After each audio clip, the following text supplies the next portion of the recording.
And we are now in Cebu. Cebu still. Alas 11 na nakauwi kagabi. Parang mga walang ina't ama. And ngayon ay nag-breakfast na kami sa bahay ng aming kaibigan at sponsor of 2 days. Akala nyo lang nag 5-star hotel kami. May sponsor kami dito, may mga friends tayo. Nakitira na kami, guys. Nakitira lang kami dito, guys. Mga aliping sa gigilid kami dito. Ayan, hi ka naman, Miss Donna. Minder. Ready to Minder. Say mo yung number, guys. Anong edad dapat? Pwede ang 70 years old? No. Ay, sorry. Wala na yung wala nang lakas. Naday 18. Anong edad dapat? 40 to 50 lang. 40 to 45 maximum. May maximum pa. Tapos anong requirement? Standard. Dapat business-minded. Maraming pera. Diretso. Diretso talaga. Maraming pera. Dapat fit. Saan banda ang fit? Lahat. At saka dapat strong. Para madala ka pa. Parang inches yun So, nagbe-breakfast kami ngayon sa bahay ni Miss Donna, guys. Ang aming kaibigan. Ayan, si Madam Ten Gibbs. At nakita nyo na talaga ang kanyang mamahaling asawa. Mamahalin. Mahal na mahal. Mahal na mahal na asawa. Ang aking ate. Ayun.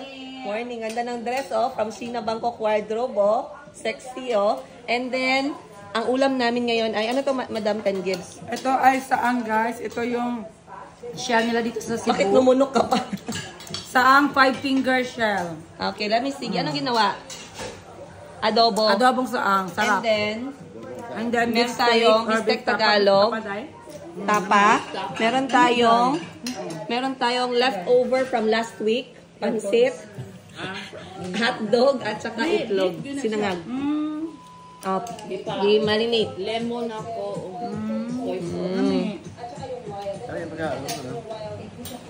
Alright, so kain lang tayo, guys. Hindi kami natuloy sa Malapascua today. Supposedly, we are going to Malapascua, right, Madam?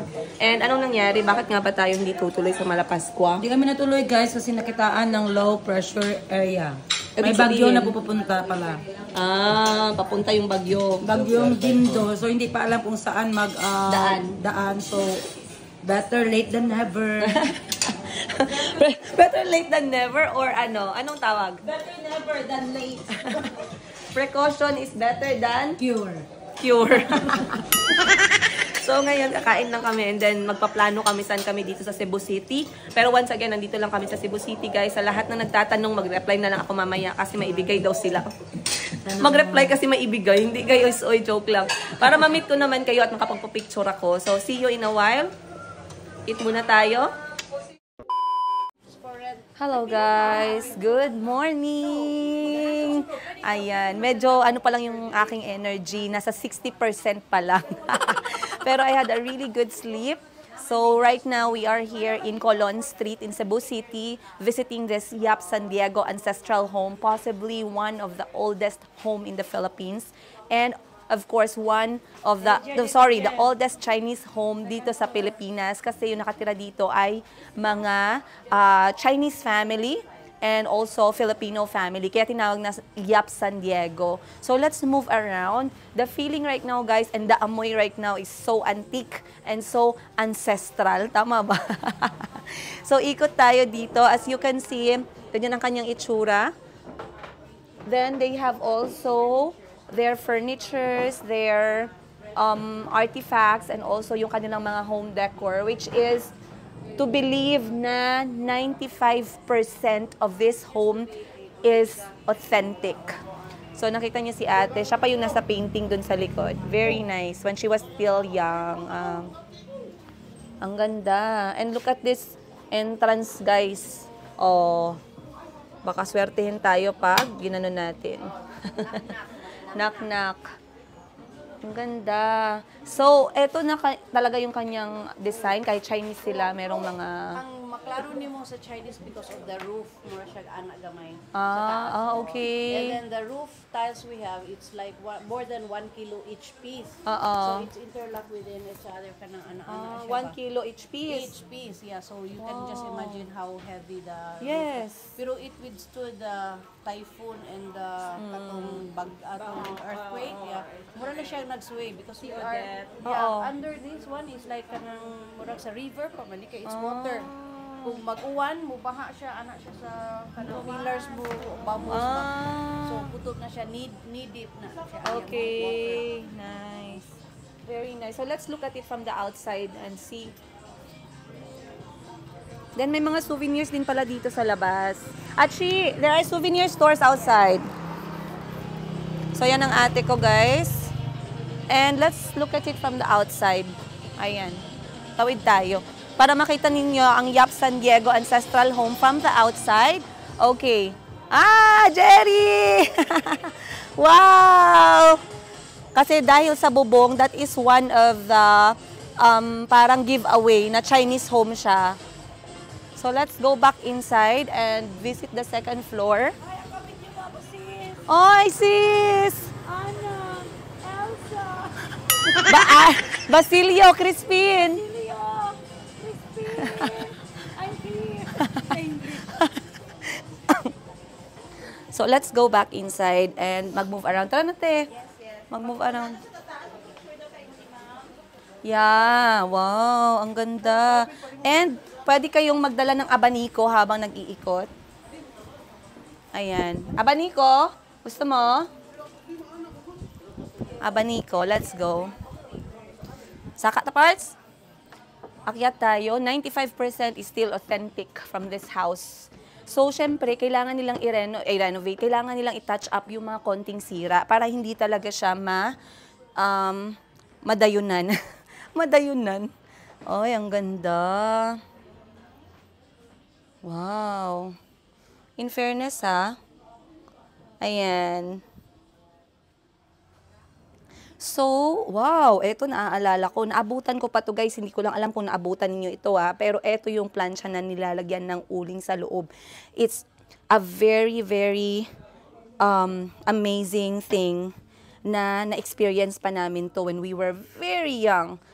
Other things hindi namin na-experience. Yan. Okay lang to siya, guys. Nakakatakot lang kung nag-video ako dito at may katabi ako dyan na nakaputi or nakaitim. Sorry.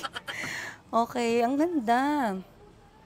Eto, na-experience ko pa din to. Tubig sa baul. Baul. Aha.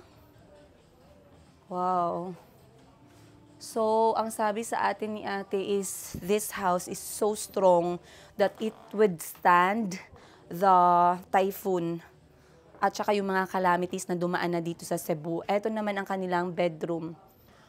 Ancestral bedroom. So, you can see, guys, yung mga bintana ay talagang yung mga sinaunang panahon pa. Maria Clara style. And may mga picture ng mga family who lived here. Ang ganda, no? Ang ganda ng mga painting. Ang ganda ko. Ay, sorry. Hindi pala sorry. Nadamay lang ako. And, way back pala, they are also using this crochet na mga decoration sa bed. Wow. That's amazing. Painting on their windows. And madami silang mga bintana at saka mga cabinet. May abaniko sa baba, hindi kayo nagkuha. Habang nag-iikot ka, mag-abaniko ka. Pero wag mo ipasok sa bag, ibalik mo. Alam ko kayo kilala ko kayo Sabi natin si Madam Ten Gibbs kung ano yung naramdaman niya. May naramdaman ka bang kakaiba? Habang nag-iikot di... Ano? Ano ba yung lyrics? Anong naramdaman mo? May inuwi si nanay sa bahay. May inuwi si nanay, may kalag sa bahay. How do you think of this Yap San Diego? This is so amazing experience, guys. Kasi 349 years old nakaabot pa tayo, guys, 'di ba? Yes. So 349 minus 32. Ilang kaluluwa na kaya ang nandito? Way klaro. At eto si Miss Donna. Miss Donna, do you like the house? Miss Donna, gusto mo ba ng ganitong klaseng bahay? Ancestral home? Not so really. Not so really. You want modern house? I want modern. Ay, nakakatakot ba for you? It's so scary, guys. Lalo na pag mag-isa ka sa buhay. Baka mamaya pagising mo, may katabi ka na. Makatabi ka ng alongside siya. Ayan yung ate ko. My sister likes these things. She loves homey and antique stuff. So, she's enjoying the place slowly.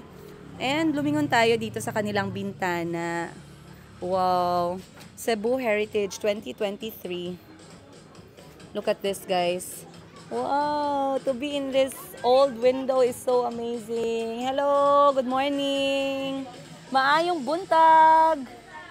Senyorita, senyorito! O ba, ang flag natin, the Philippines. Proud to be Filipina. Yan yung ate ko, diba? Biglang naging cameraman. Wow. Mga lumang litrato. Yeah. Ang ganda ng nanay nila sa painting. O, meron pa sila ditong mga, anong tawag dito sa atin? May ano nito modern. Tingnan nyo naman, guys. Wow.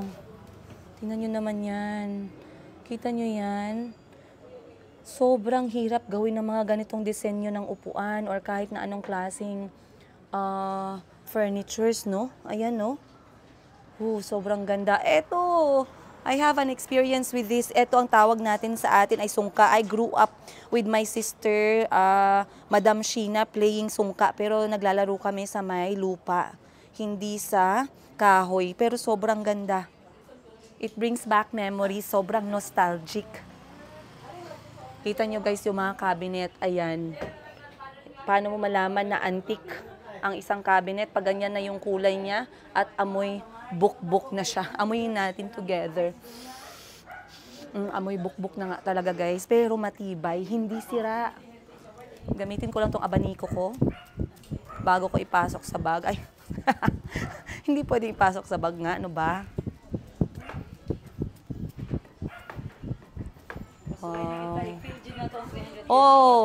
This one is very hard ba ya? Hard siya, okay. Ano niya? Mga ano niya. Giukit. Inukit talaga, 'di ba? Si Madam Ten Gives enjoying. Magpa-paint ka ng ng parang ganun classic painting, naka-Filipiniana. Buak mo dira 349 years times 10 ba yun? 349 years times 10, 34,900 pag manakabasag ka. Wala, 3490 lang. Ay, 3490 lang pala. Bobok na sa multiplication. Ito maganda ano to? Made of shells. Made of shells. Nasa pa na pa, third floor na. Wala na. Look at the bubong, guys. Wow. Tingnan nyo ang kanyang kisame. Sobrang ganda. Oh.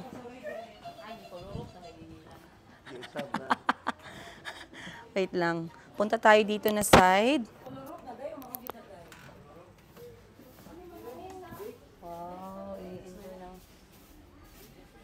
Ano po ba ang kwento ng bahay ni Lola?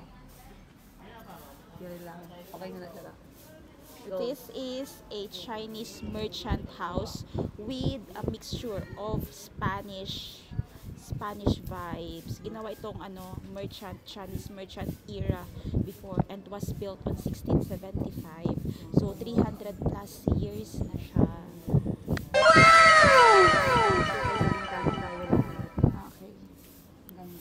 You like this one? Gusto mo magkaroon ng itong klaseng bahay? Yes. Yes. Ancestral Hindi ka house natatakot natin. kapag gising mo, may katabi ka na. Parenyo. And they are part of the history. Ang galing na, ang ganda. So magpapapicture lang kami dito guys, ng konti syempre. Para meron tayong, sa baba, si Arman. Oo. Yes.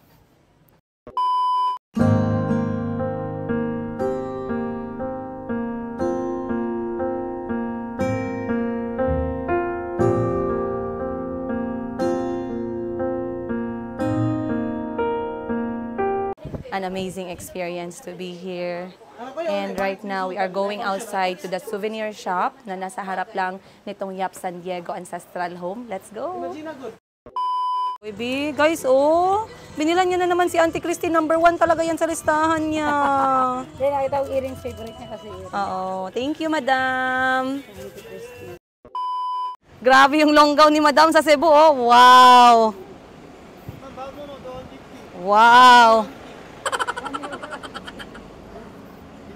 Nakapamalit naman mi, oy. Sorry. Ah, oh, nice na siya. Kani 150. Kani 120. Ah, duha 150 Cute ni siya, oh, native. Saan ni siya Baka na to? siya ma'am, 120 lang. Mahal na ni sa Duha bag. 150 daw ga. 75 lang, tote bag. 80 Ah, pag okay usa. kayo. 100 Pero lang dili siya, ma'am. colorful yung ano, Kaya na si no? Giselle isa ani ang. Sige. Si Josel, tama din, no? Og si ano, og si... Ipak si Giselle. Ay, nako. Nice. Bilan natin si Miss Josel ng tote bag from Cebu and ang nagmamahal kay Mayumi, si Ate Buji. Ari o si Busito. No, 75 lang, 150 dalawa. Tama ba? Ha? Tama ba? Magkano ulit? Hindi ma'am. Discount yan ma'am, 230. Okay, ito na lang dalawa. Philippines, Cebu. Kasi ano, 80 pag isa. Ito pala, Cebu City, Philippines, Happy Heart, Happy Smile. Ito na lang dalawa. Wala man. Mas mura dire siya ha. Ito na lang sa akin, kuya, please. Dalawa po. Eh, ubusin mo na ma'am. Sampuan na lang. Sige, kuya naman eh. Ano tayo sa YouTube. Ayan, namili na yung mga kapatid ko, guys. No, thank you po. Okay lang po. Ayan yung mga ate ko, namili ng tote bag. Okay. Namili yung ate ko, pinakyaw yung tote bag. Okay na po, wag na po. Hindi, nakabili na siya. Oy, gang, may mga sakyanan. Ayokong masaktan ka dahil nasa iyo yung bayad natin. Okay guys, second venue of today sa Cebu City, El Fuerte de San Pedro. So, Balik. of course, kasama natin ang financer of the day. Pakakainin tayo sa masarap at mamahaling restaurant. Huwag kang mahiya, alam kong may pera ka. Sorry. So, papasok kami dito sa loob ng aking kapatid kasi vacant siya today. Busy lang siya sa pag-aaral, Monday to Friday. At saka sideline niya. Bakit ka bumubulong? The founding of Cebu. Ayan.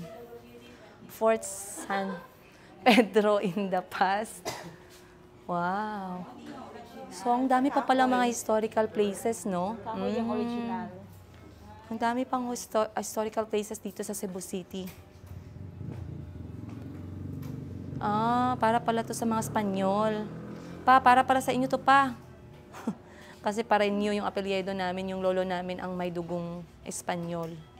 Kaya meron kaming enye sa aming apelyido.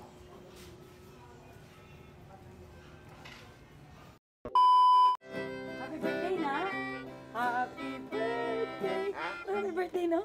Happy birthday. Oh, happy birthday. At lagi ko kay birthday na ako.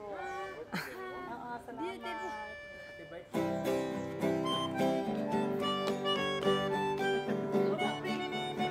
Ay, ikaw dito. Ah. Happy birthday doon.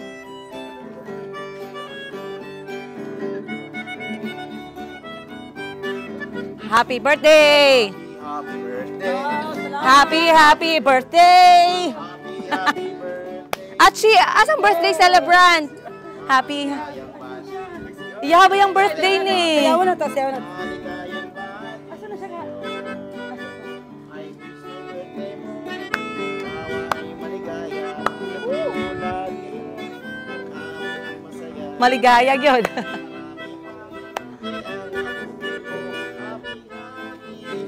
Day to you. Asa naman tong birthday celebrant? Coming ng birthday celebrant. Kay Sheena ang birthday. Nice. Ato ang na siyang i-post, ani ba? Happy birthday. Happy birthday. Happy birthday. Asa na sa tawagon ako, pe? Ay, nag-CR. August. Katapusan. Lagi sa'yo. I wish my birthday mo. Ikaw ay maligaya. Tulad mo. Ikaw ay masaya. Poso para sa mga virgin.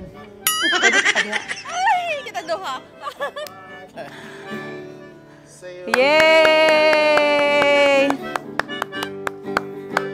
Diba pag kahit maputi ng buhok ko? Kiba, ma'am. Sige. Pay ganito, kita ni mo. Nan. Gunit-gunit po, nan. Wow. Woohoo!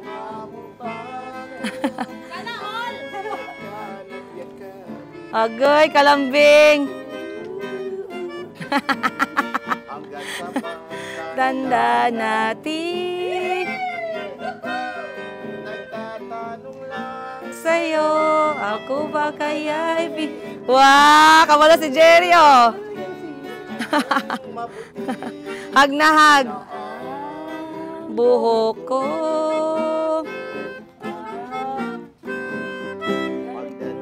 Nang araw, ang iyong buhok ay puputi na rin. Agay! Sabay tayong mangangarap. Kalipas ay balik natin. Papaalala ko Sa'yo. ang aking pangako, ang pag-ibig ko'y laging sa'yo. Kahit maputi na ang buhok ko. Woo! Clap time! Yay! Alright guys, ngayon andito tayo sa Fort San Pedro sa Cebu City and I am standing right now dito sa Poso de la Virgen kung saan pwede daw tayong mag-wish. So mag-wish na ako, of course, Lord, my prayers and you know my heart. Sana po ma-paid yung mga utang ko next year. Sana po ay makahanap ako ng kahit hindi gwapo pero maganda yung boses at hindi po gipit. Please, Lord. Yung mahal po ako at mahal yung mga anak ko. Amen. Amen to that praise. Alright, so andito na tayo sa taas ngayon na level ng San Pedro. Ano nga? Fort San Pedro. Sorry, nasa second palapag na tayo ng Fort San Pedro and nasa likod ko ngayon ang tinatawag nila na bastion or yung kanilang guardhouse. At meron pa nga dito guys, oh, yung original nila na tawag mo dito? Anong tawag dito? Canyon. Original na canyon made of iron. So, it's a good thing to visit this kind of places. Lagi kong sinishare sa inyo yan to be able to understand more about the city or the country because what we have right now is nothing without the history. So, it's always worth your time, your energy, your effort, and your money to visit historical places in every places or destination that you go to. Grabe, no? Yung mga pader gawa pa sa egg white. Can't imagine. Oh. Wow. With the flag of the Philippines. Ayan guys, sa likod ko ngayon, maraming mga tourist talaga yung pumupunta dito sa Cebu. Merong Korean and Japanese and mga Westerners na kaming nakita at nakasalubong. That really makes sense kasi Cebu is not only about beaches, it's not only about city life, but also the history here is very, very deep. So, kaya marami dito yung mga bumibili talaga ng mga properties kasi magiging tourist hub talaga to very soon. So, lipat na tayo sa next stop. Let's go! Right. Nasaan na tayo ngayon? Cebuano, newly raised Cebuano pala. Saan na tayo ngayon? Andito na tayo sa Cathedral guys, dito sa Cebu City Cathedral. Ikot tayo para makita nila. There. Welcome to Cebu Cathedral. Okay. Anong meron dito ba? Ito ay napakalaking simbahan. Huwag na po. Anong nandito? Simbahan siya. Basically, pinakamalaki sa Cebu? Pagpasensyahan niyo guys. Wala masyado akong alam. Ano ba yan? I know picture, no video. Alright guys, next stop natin ay ang Archdiocesan Museum of Cebu. So eto siya ay basically nilagay nila dito lahat yung kanilang mga collection during Spanish era ng mga statwa ng mga santo from different parish dito sa Cebu. So malaki siya no, sa baba at saka sa taas. May mga damit ng mga santo at meron ding mga gawa sa kahoy na yung old way ng paggawa nila ng mga statwa or statue. Ayan. So nakikita niyo dito. So kung kayo po ay Katoliko, this is a good place for you to visit. And of course, there's a lot of things you could learn from here. But the whole building is really history. Simula sa bintana. Kita niyo yung klase ng bintana, guys. Ang ganda. So we are still fortunate na magkaroon ng experience dito sa ganitong klaseng mga lugar, sa ganitong klaseng architecture ng unang panahon. Kasi I'm sure the future, you know, hindi natin masasabi kung meron pa tong building na to, and our next generation will have to experience this kind of history ng Pilipinas. So, nakikita ninyo, may mga damit, may mga statues, merong painting dito sa side. Galleries of religious arts and images. And dito din nila minention yung mga Pinoy na sikat sa paggawa ng mga statwa noong unang panahon or religious statues during their time. Yan nyo guys, yung bintana. Ayan. Sobrang ganda. Imagine mo yung ganitong klaseng building. Dumaan na ang ilang pagsubok natin sa mundo. Dumaan na yung mga natural calamities. Pero walang sira. Compared mo sa mga buildings natin ngayon na lindol at saka bagyo, wasak. So iba din talaga yung mga gamit nila ng mga materyales during those times. Tingnan nyo yung kanilang chandelier. Very nice. Ang entrance fee dito ay 50 pesos. Worth it na. And katabi nito ay ang kanilang simbahan ng Cebu. So, para sa mga gustong magsimba, it's just 1 cross. Ayan, 1 cross away. Which, pakita natin sa inyo guys. Ayan lang po sa labas. Ayan.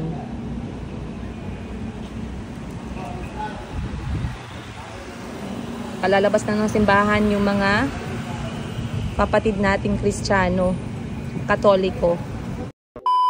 Nasaan na tayo ngayon? Dito tayo sa Magellan's Cross. Magellan's Cross is... Magellan's Cross is what? Ayusin mo. Magellan's Cross is... Ito i-announce ni Magellan ang Christianity. Siya ang nagdala ng Christianity sa buong Pilipinas. Oh, I see. Sure ka? Further explanation? Alright, so nandito na tayo ngayon sa Magellan's Cross. 1571, when Magellan landed in Philippines. Ang galing ng mga kapatid ko talaga. Mag-impromptu. Ang galing-galing talaga. So, nandito na tayo ngayon guys kasi hindi mo rin to pwedeng ma-miss na spot. So, pasukin natin to dito sa loob. Of course, talagang turista yung mga feeling namin ngayon. And after this, we are going to make hub-hub of Cebu food. Kasi gutom na guys. Laag is real. Laag is kapoy. So, dito na tayo sa loob. Magellan, tapos na po. Nandito na tayo sa Magellan's Cross. Well known. This cross is Tindalo wood. Encases the original cross planted by Ferdinand Magellan on this very site, April 21, 1521. So, let's see.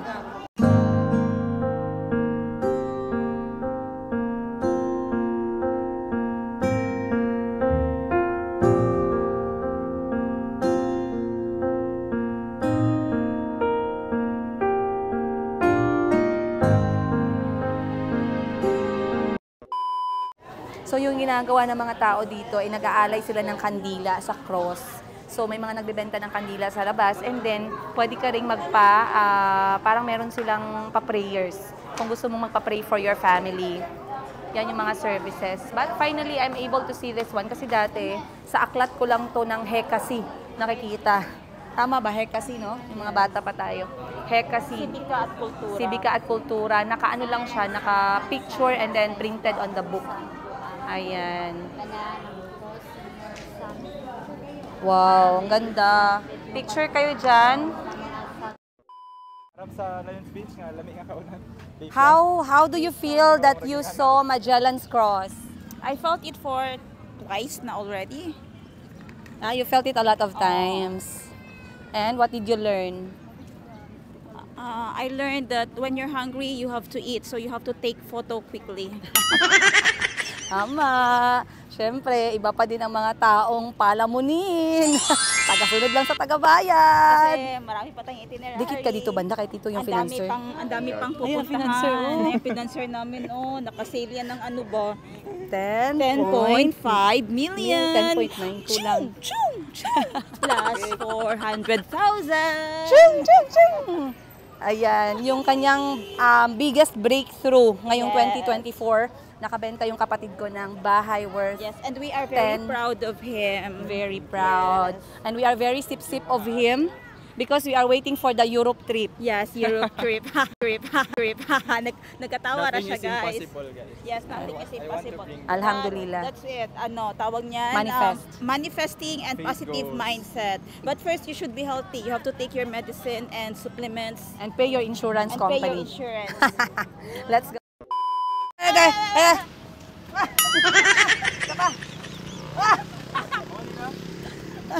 Nahiya naman kami sa gown mo, madam. Tingnan nyo naman, guys. Wow. Oo, tara na. Kay gutom na.